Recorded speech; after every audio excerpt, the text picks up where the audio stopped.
Bonjour, aujourd'hui on va regarder le portefeuille d'un de nos clients dont l'objectif est d'atteindre 10 000 euros de revenus mensuels passifs.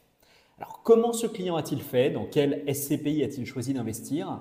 C'est exactement cela qu'on va détailler ensemble aujourd'hui. Ce client a investi à peu près 1 million d'euros. Alors évidemment, ce n'est pas à la portée de toutes les bourses, mais ça vous présente comment en planifiant sur le long cours, on peut aller générer des revenus passifs extrêmement conséquents avec l'investissement en SCPI. Aujourd'hui, ce client, avec son portefeuille d'environ 1 million d'euros, est capable de générer plus de 5 000 euros de revenus passifs mensuels. Alors, comment fait-il? Eh bien, il a investi dans un certain nombre de SCPI. Vous pouvez retrouver d'ailleurs son portefeuille. On va vous mettre un lien sur ce qu'on appelle le Top Louvre, qui est donc la partie de l'app sur laquelle vous pouvez aller vous inspirer auprès des plus gros portefeuilles des clients Louvainvest. Celui-ci investit sur pas mal de SCPI. Vous pouvez le voir ici, on retrouve notamment un certain nombre de SCPI relativement récentes. On trouve par exemple du Activimo, on trouve du Epsilon 360, du Kianeospierre, de l'Irocosen. Le point intéressant de ces SCPI, c'est qu'elles sont, comme je vous l'ai dit, plutôt récentes, avec des rendements assez attractifs. Pour rappel, l'année dernière, Irocosen était capable d'aller générer jusqu'à 7% de rendement. Alors, peut-être un petit point à garder en tête, c'est que ce client a décidé de beaucoup se diversifier. Quand on a un portefeuille d'1 million d'euros, ça peut se justifier puisqu'on va souhaiter aller diversifier à la fois sur les SCPI, sur les gérants. Là, ce qu'on peut observer, c'est que chacune de ces lignes de SCPI fait en fait au minimum 50 000 euros, donc un montant, on va dire, suffisant. Évidemment, si vous investissiez un montant bien moindre, comme 10, 20, 100 000 euros, eh bien, on vous recommanderait de vous diversifier peut-être un petit peu moins pour simplifier notamment les démarches administratives. Alors autant pour 5 000 euros de revenus mensuels, ça peut se justifier, autant si vous allez générer 200 ou 300 euros de revenus mensuels, bien évidemment on va vous recommander de simplifier au maximum vos démarches. L'autre point qu'on peut regarder également, c'est la répartition géographique. On observe que ce client a fait le choix de s'investir principalement en France. Alors ça peut vous paraître peut-être un petit peu surprenant, vous allez vous dire « mais attendez, je croyais que la fiscalité des SCPI européennes était plus avantageuse ».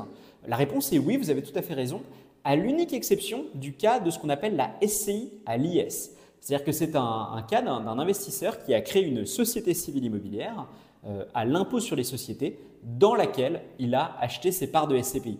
Et pourquoi c'est intéressant? Eh bien parce qu'en fin de compte, la fiscalité avantageuse des SCPI européennes devient tout à coup moins avantageuse sur la SCI à l'IS puisque vous êtes imposé sur l'impôt sur les sociétés. Et donc ce client a fait le choix d'aller investir dans un certain nombre de SCPI françaises qui ont pour particularité que le rendement nominal, le rendement facial, le taux de distribution en fait qu'elles affichent est souvent un petit peu supérieur par rapport aux SCPI européennes. Et dans son cas, c'est particulièrement gagnant puisqu'il bénéficie du coup de ce rendement élevé de certaines SCPI françaises et de la fiscalité, on va dire, douce de l'impôt sur les sociétés. Alors, en plus du rendement, évidemment, sur les SCPI, vous avez un autre vecteur de performance. Et ce vecteur, c'est la revalorisation. On le voit ici, tout en haut, on observe que le portefeuille s'est revalorisé depuis qu'il a investi de 0,35%. Ça peut paraître peu, mais en fait, ça recouvre des réalités très diverses. En fait, on se rend compte qu'il y a uniquement 3 SCPI qui ont déjà revalorisé. Et pour ces 3 SCPI, la revalorisation était de plus de 1% jusqu'à 1,85% pour Kianeospierre. Et donc là, ce qui est particulièrement fort, c'est que non seulement ce client génère une performance régulière avec les revenus, le rendement généré par les SCPI, mais en plus, il est capable d'aller capitaliser via une augmentation du prix des parts de ces SCPI. Donc ça, c'est vraiment important de toujours garder en tête 2 vecteurs de performance, le rendement et la plus-value potentielle de vos parts de SCPI. Alors quand on zoome un petit peu sur les classes d'actifs, on se rend compte également que ce client, probablement accompagné d'un conseiller sur un portefeuille aussi conséquent, enfin en tout cas en partenariat avec son conseiller, a décidé de se diversifier également sur les classes d'actifs. On observe qu'il a 33% de bureaux, 24% de commerce, 23% de locaux d'activité, donc vraiment une très très bonne diversification. J'ajouterais uniquement, si je devais vraiment raffiner encore un petit peu, peut-être un petit peu de santé qui est totalement oublié pour l'instant de ce portefeuille. Je dirais que ce n'est pas nécessaire, mais vu le montant du portefeuille et vu les performances de certaines SCPI de santé, ça pourrait être un ajout pertinent pour ce client. Alors enfin, dernier point, ici ce qu'on observe, c'est que le client a investi quasiment tout d'un coup. Pour ceux d'entre vous qui êtes familiers de la bourse, on recommande généralement de faire ce qu'on appelle du DCA, du Dollar Cost Averaging. c'est particulièrement pertinent en bourse puisqu'il y a de nombreuses fluctuations. Et donc, en investissant régulièrement, eh bien, vous allez ce qu'on appelle lisser votre prix d'entrée. Sur les SCPI, néanmoins, ça n'est pas aussi intéressant, je dirais, que sur la bourse parce qu'en fin de compte, les SCPI ont des prix qui varient assez peu. Vous le voyez d'ailleurs, hein, la raison pour laquelle l'augmentation du prix de ces parts est de 0,35%, ce qui est, je dirais malgré tout, voilà, assez limité, c'est parce que finalement le prix des SCPI est revalorisé de manière annuelle.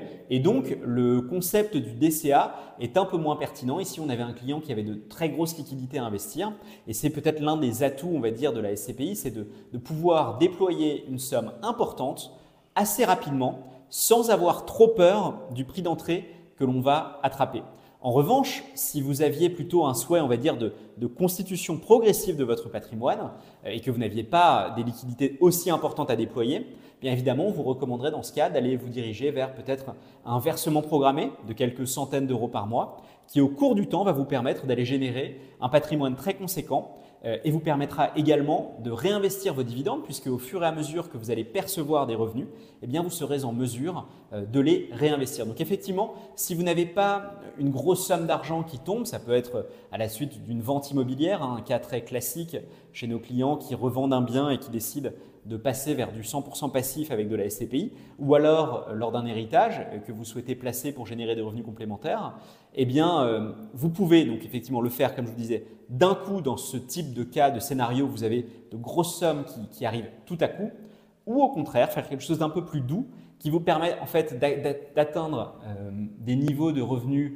comparables, mais avec des investissements qui sont finalement lissés dans le temps, beaucoup plus doux pour vous en termes d'épargne, mais qui vous permettent de générer un revenu de retraite extrêmement appréciable.